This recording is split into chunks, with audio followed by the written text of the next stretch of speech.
हरिओम. भगवद्गीता बोध योगदास श्री जयगणेश जोशी यांनी केलेले निरूपण. अध्याय 5. कर्मसन्यास योग. ओम श्री परमात्मने नमः. अथ पंचमोऽध्यायः. जय योगेश्वर.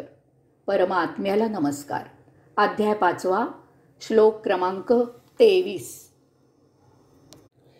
शक्नोति हैव यः सोढुं प्राक्शरीरविमोक्षणात्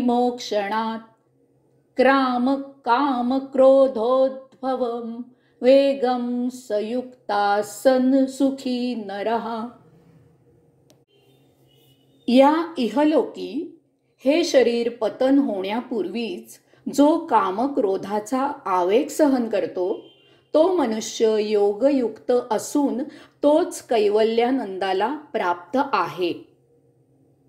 भगवंत श्री सांगत आहेत की याच इहलोकी आत्ता या नरदेहीच हे मनुष्य शरीर मिळाले आहे, यामध्येच जो कामक्रोधाचा आवेग सहन करतो तो मनुष्य योगयुक्त असून तोच कैवल्यानंदाला प्राप्त आहे. नरदेह महादुर्लभ आहे. 84 लक्ष योनींचा प्रवास करून हा मनुष्य जन्म मिळालेला आहे. या देही याच जन्मी भोग निर्माण होत असतात. या देही या जन्मी भोग निर्माण होत असतात. तेव्हा त्या संचितांमुळे पुन्हा नरदेह केव्हा प्राप्त होईल ते सांगता येत नाही. दुसरी महत्वाची गोष्ट म्हणजे सर्व जीवांमध्ये फक्त मनुष्यालाच विवेक, संयम आणि तारतम्य प्राप्त झालेले आहे. इतर पशुपक्ष्यांमध्ये विवेक, संयम, तारतम्य नसते. केवळ मनुष्यालाच प्रगल्भ बुद्धी आहे. केवळ मनुष्यच स्वतःची आत्म्याची अनुभूती घेऊ शकतो. तेव्हा आत्ता या जन्मीच संचित भोग संपुष्टात आणण्यासाठी, नवीन भोग निर्माण न होण्यासाठी प्रयत्न करावे लागतात. यास्तव मनुष्याने याच जन्मी आपली प्रगल्भ बुद्धी वापरून विवेकाने आणि संयमाने आणि तारतम्य बाळगून कामक्रोधाचा आवेग सहन करून योगयुक्त व्हावे. तोच कैवल्यानंदाला प्राप्त आहे.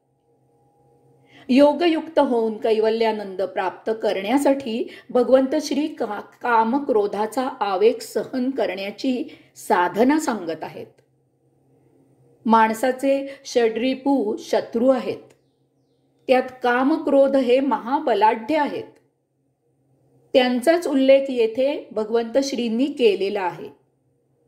काम म्हणजे इतरांकडून इच्छा, वासना, कामना, अपेक्षा पूर्ण करून घेण्याची उर्मी. यात व्यत्यय आला की माणसाला क्रोध येतो. क्रोध आला की त्या भरात तो अमानुष कृत्य करतो. काम नेहमीच दुसऱ्याकडून स्वतःसाठी सौख्य मिळवतो. त्याचा तो सौख्य मिळवू शकत नाही. त्यासाठी दुसऱ्याची मदत अपरिहार्य असते. दुसऱ्याची पिळवणूक करून दुसऱ्याच्या इच्छेचा विचार न करता कामपूर्ती केली जाते. आपले प्रयत्न नेहमीच इतरांकडून काम करवून घ्यायचे असतात. स्वावलंबन नको असते, कारण त्यात सर्व कामना पूर्ण करता येत नाहीत. काही कामना अशा असतात, काही कामना अशा आहेत की त्या एकट्याने पूर्ण करता येत नाहीत. त्या सोडून देण्याची तयारी नसते. हीच एक मोठी शोकांतिका आहे. यापुढील विशेष गोष्ट म्हणजे इतरांच्या मदतीने केलेली कामना पूर्ती नेहमीच दुःख देते. काही कामवासना स्वतःचे स्वतः पूर्ण करू शकत नसल्यामुळे यासाठी दुसऱ्यावर अवलंबून राहावे लागते. हेच दुःख असते. तेथे तृप्तीची अडचण येते. दुसऱ्याची साथ किती मिळेल यावर आपली तृप्ती अवलंबून असते. येथे दुःख वाट्याला येते.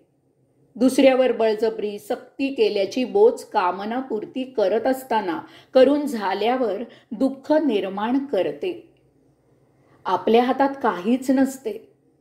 नेहमीच इतर कोणावर अवलंबून राहावे लागत असल्याने वैताग येतो, दुःख होत असते. कामेच्छा निर्माण झाली तरी सभ्यता, नैतिकता, समाजाची भीती, सुरक्षितता इत्यादी कारणांमुळे नेहमीच कुचंबणा सहन करावी लागते.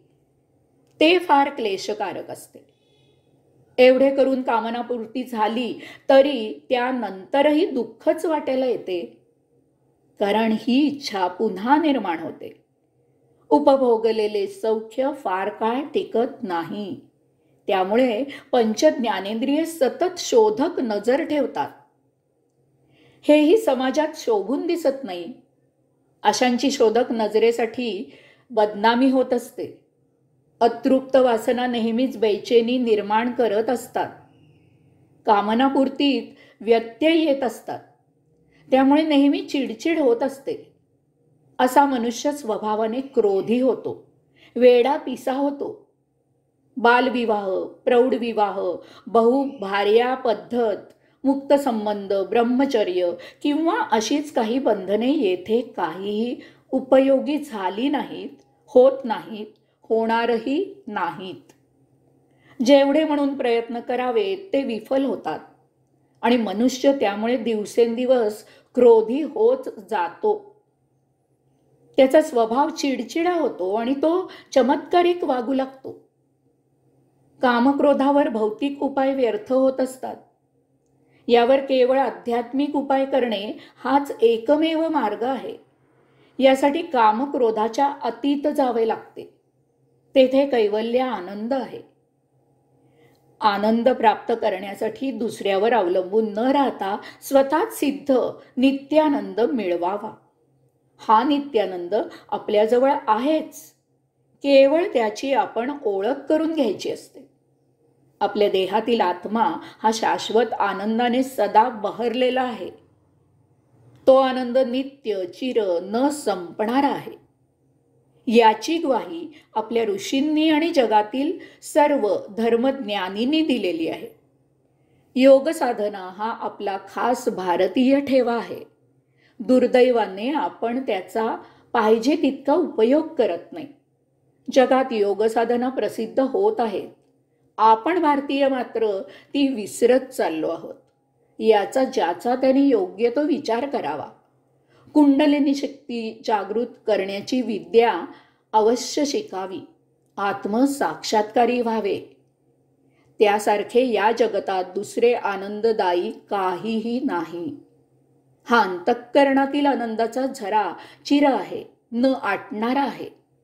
याची गुणवत्ता एकमेवाद्वितीय आहे, अवीट आहे. असा मनुष्य योगयुक्त असून तो कैवल्यानंदाला प्राप्त आहे. हरि ओम.